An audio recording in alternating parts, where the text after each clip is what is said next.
DNA testi sonuçlarını beklerken dibe çöken Beyza, Mukadder'in oyunlarından sonra yine güçlendi. Mukadder'e yazıklar olsun diyenler videomuzu beğensin, sayımızı görelim. Bir anne olarak Mukadder oğlunun mutsuzluğuna sebep oluyor. Beyza yine hile yapıyor. DNA açıklandığında neden Yonca yoktu, neden ondan kimse sormuyor, neden Cihan Yonca'dan hesap sormuyor. Öte yanda ise Hançer Cihan'la konuşmak istiyor. Cihan onu tersliyor, ondan uzaklaşıyor. Beyza'ya karşı yanıldığından Hançer'e öfkeleniyor. Hatta öfkesini Engin'den çıkarttı. Cihan Hançer'e senin canın acıdığında benim de canım acıyor dedi.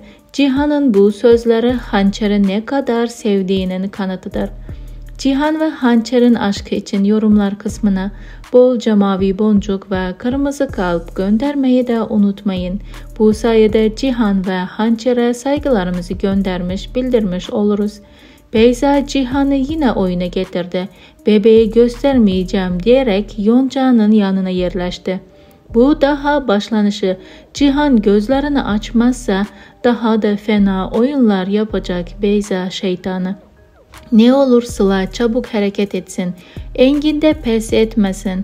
Derya da susmasın artık. Cihan'a bildiği her şeyi anlatsın. Sizler de benim gibi düşünüyorsanız fikirlerinizi yorumlar kısmında beyan ederek kanalımıza abone olmayı, bildirimler tuşunu da açmayı unutmayın.